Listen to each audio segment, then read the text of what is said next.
According to the biblical text, there were these angelic figures, cherubs, that appear several times in the Mishkan. Now, most famously, they appear in this week's Parsha on the Ark of the Covenant. The Ark of the Covenant had a cover known as the kaporet. It was a solid gold cover, and out of one chunk of gold, there was supposed to be fashioned these angelic images of these two kruvim, almost like children with their wings arching out towards one another, providing a kind of sheltering presence over the Aron, over the ark itself. It was from between these kruvim that the voice of God would speak to Moses once the tabernacle was constructed.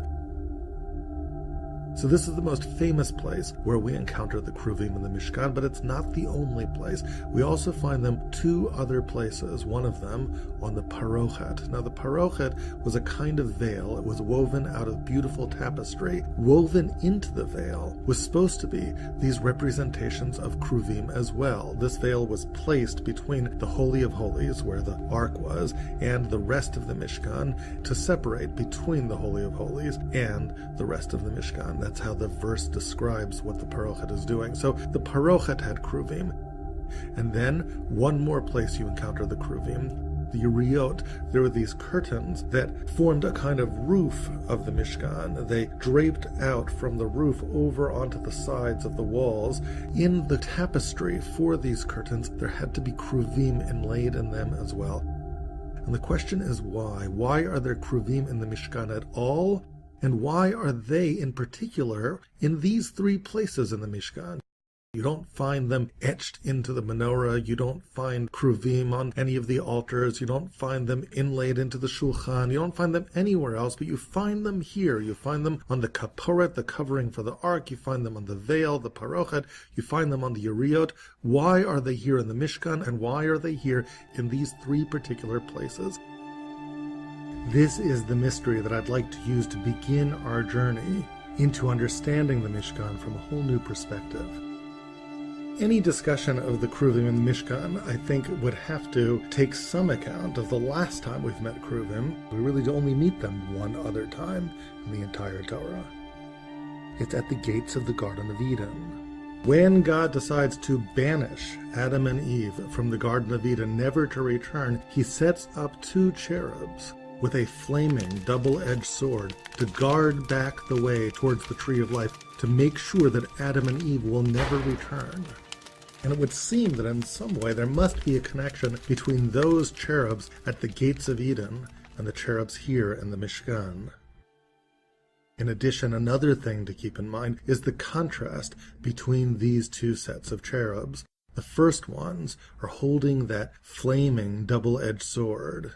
There's no sword being held by the cherubs in the Mishkan. What do we make of that? Okay, so now to help us understand all of this, I want to take you back to an idea that I introduced in Parshat Vayakel. If you haven't seen that video yet, I recommend you take a look. It's actually one of my favorite of all the Parsha videos that we've produced. It's really a very simple yet elegant idea. What are we really doing when we create this tabernacle, this Mishkan? We are emulating God. Man was created to emulate God. He was made B'Tselem Elohim, in the image of the Almighty, in the image of the Creator. But what does it mean to create like God created? Well, let's ask, what did God create? God made a world for us, a universe for us. God carved out a little bit of everything and made a little apartment specifically for us.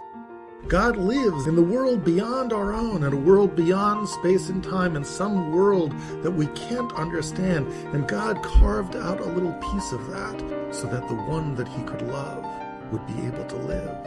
And we in turn reciprocate by creating an environment for him, a little apartment in our world. We take our everything, the world of space and time that we call the universe, and we carve out a little space, and we build it. And we call it a Mishkan, a place that God can be. That's how we reciprocate God's great act of love. And in order to make that apartment work, we too have to abide by laws. The laws of physics don't make any sense for God. God doesn't need them. God has no use for the laws of physics, but he pays attention to them so that we can have a place to live, and we too abide by godly laws, the laws of Tuma and Tara and Kodesh and Chol, laws that make no sense to us because we want to make an environment that works for God. These are godly laws. We make a space for God, just like God made a space for us. Okay, now let's take off from that idea for a moment. If the Mishkan is really intended to be the place that we make for God in this world, then it has a prototype, doesn't it? Because the world once had a place like that. It was the Garden of Eden. Why indeed was the Garden of Eden called a garden? A garden is a little cultivated place that the master of the garden makes for himself, for his own enjoyment. Eden was God's garden in our world. Back in the original garden, when Adam and Eve hear the voice of God strolling through the garden in the afternoon, what kind of imagery is that? It's almost as if God, the master of the garden, is doing what people do in gardens. They take a stroll in the afternoon. They're enjoying their garden. God was inviting Adam to join him in that stroll, but instead they were hiding. That was the story of the forbidden fruit. We talked about these ideas, by the way, in Parshat B'chukotah. You can take a look at that video for a more extensive elaboration of this. So after the sin of the forbidden fruit, what happens? Well, that brings us right to the Kruvim. God stations the Kruvim, these angels, with the flaming sword to make sure that we never get back to that place. It's not a place we can live in anymore after eating from the tree of knowledge. The garden that God made is no longer accessible for us. Now we have to build the garden. And when we do, the Kruvim are back. But they don't have a sword in their hands anymore, because they're not there to keep us away. They're there to usher us in. But how exactly do they usher us in? That brings us to the 3 times the Kruvim appear in the Mishkan. The curtains, the veil, and the covering for the ark. What are all these things? They're partitions. They create separations. The curtains that create the roof for the Mishkan separate the Mishkan from the rest of the world. The parochet separates the Holy of Holies from the rest of the Mishkan.